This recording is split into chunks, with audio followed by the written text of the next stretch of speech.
I think he's got a really American accent now. Oh, stop No it. way. That's exactly how it is. I have two best friends who are British, and everyone goes, oh no, you've lost your accent. Oh, really? Yeah. Oh, well, no, we had an amazing time together running Lucas Oil, and of course, Janet, his wife, great team manager, so it's really good. And yes, the rumor is true. I may well be back in Lucas Oil next year because I'm desperate to race in your American circuit. It's just the best. We're looking forward to having you here next year. I know you're also good friends with the micro-link boat that will be in this first race, the third start of the first race, but I know you're going to be pulling for them as well. I want to thank you for joining us and look forward to seeing you next year on the race circuit. Thank you, and good luck to micro-link. Come on, Brett. Let me run down real quick as the boats, you can hear them out there in their milling circles. Let me run down the laps real quick for you. There you see the entry list. Number 1, JD Byrider. Number 2, BoatFlooter.com. Number 14, Snowy Mountain Brewery. Number 51, Sunprint. 66, Hurricane of Awesomeness. 107, Peters and May Fountain. S5 in the Superboat stock is Porte Products. S11, Tarpon Point Grill. S12, Steve Quick Jewelers. S29, Steve Quick Jewelers, of course, is out. They had the damage. Talbot Excavating is leading in points at S29 in that class. S31, the Hulk, just behind, and S111 also in the fray. Five Brothers Grocery. The laps this time are even more than double. We've been saying double the laps, but actually let me go over those with you. The production 3 and 4 will be running 10 3/4 laps. That's for a total of 47 miles. They just ran 3 3/4 in round 1 and 2. The Superboat stock boats are running 56 miles. Who builds the MTIs that it is fixable, and Danny Crank, US1 Marine, he's going to re-rig the boats. We're looking forward to having them come back. Yeah, they're fighters. They a few years ago had a crash out here in their old boat. We have a yellow flag. We'll talk about that later. Yeah. We're going to have plenty of time. There's a lot of flags, guys. Yellow flag, of course, signifies the boats to come out of their milling circle. You see them doing so even as we speak. That big red and white fountain pace boat. Now he'll be going back. They're going to be on the starboard side this time. They tried the port side in round 2. Didn't like how it worked out. So the pace boat is going back to the starboard side now. The boats are getting up in a even line behind that pace boat now. This is, of course, the Superboat stocks in the first start. Very, very tight points battle. Very, very tight racing. Evenly matched boats. Twin Mercury 2.5 horsepower behind there. Yellow flag still being displayed. Here comes the green flag. We are going racing. This is for all the marbles to be the best. You must win Key West. The Hawks, Bob, getting a great race start as they go by Five Brothers and Talbot Excavating. They line themselves up on the inside line, and what they want to do is try to hold it down to that pin, because if they can get out to turn number 1 first, then basically they own that line. And they are hammering down. They're going to have to pull those throttles back today in this 2-foot chop. We're going to swing back down and catch our second start of the day. This is the Superboat B. These are the monohull with the 525 Bravo packages. Very, very evenly matched class as well. These little boats slice and dice with the best of them. Run speeds upwards of about 90 miles per hour. You see the pace boat. This pace boat seems to be on the port side, Bob. Right. They got the yellow flag flying. I guess we didn't get the memo. Your third place. So that's what I was looking at with the Superboat. No thanks. The catamarans have already come around. As I was checking some notes there. That's coming way down. They head down into the inner harbor now. They got almost hairpin turn down there, but so far we've had no incidents in the inner harbor. Yeah, actually, Five Brothers Grocery, when they came around that first turn, was able to just sneak right by Talbot Excavating. Yeah, this is going to be a great race. BoatFlooter.com in 4th place, father-son duo, Stephen Kildall, and JD Byrider. Meanwhile, looking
but they come back here at the end.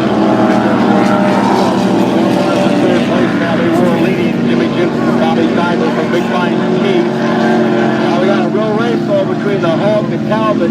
Talbot taking the wide line into the harbor turn.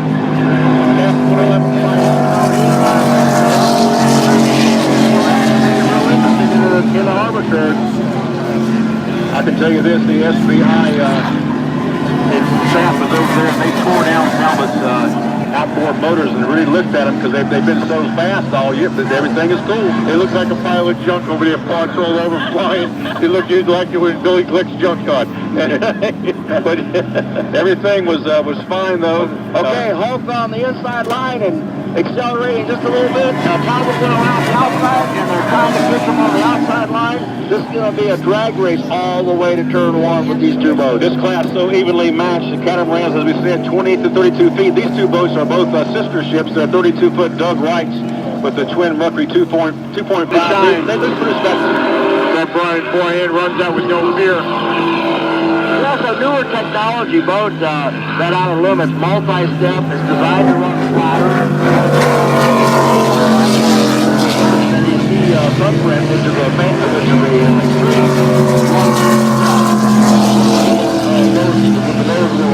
Michael Lane coming in, still in first place. Not quite much. Black Pearl just behind it.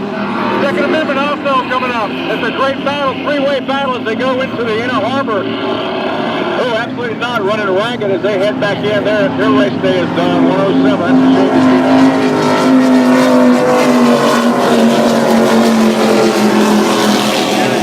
to see that. They told me that the only problem that will happen was they're being out-accelerated. He said it out on the straightaways in the rough. They're actually running down the outer limits, but the boat accelerates. So they were thinking about lowering the drive and changing the prop, doing a few things or maybe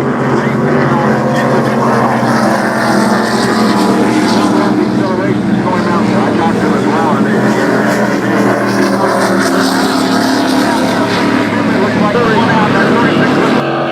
they've gained a little bit this time on the Sunprint. They kind of stretched it out a little bit. That Outer Limits is so slippery with those 5 steps, man. I think Sunprint.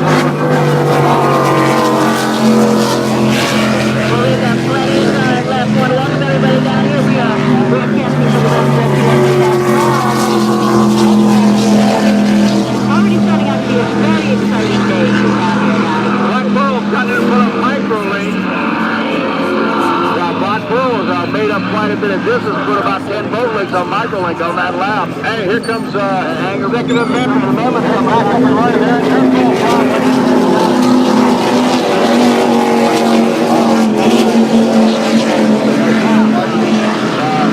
I wonder if one of the boats up in front are having a little bit of difficulty. We'll see how they come out.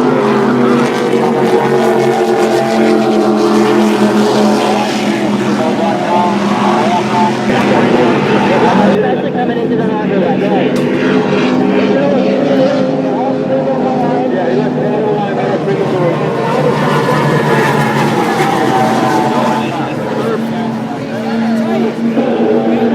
USA.com is so excited to introduce extreme performance at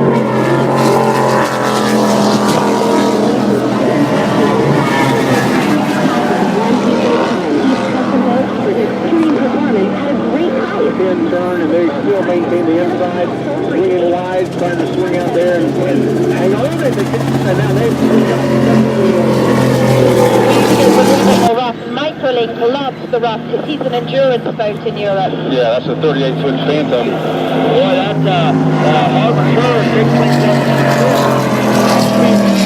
lead after the Harbor Turn, and Black Pearl got ahead of Microlink quite a bit. So the traffic had an effect on the situation. So all the work that they made was just lost, and now they got to work extra hard because they're getting closer to the end. Ground in the harbor turn by making a real tight to the pin turn. You cannot do that now. They're being forced to make a more like bracket racing, you know.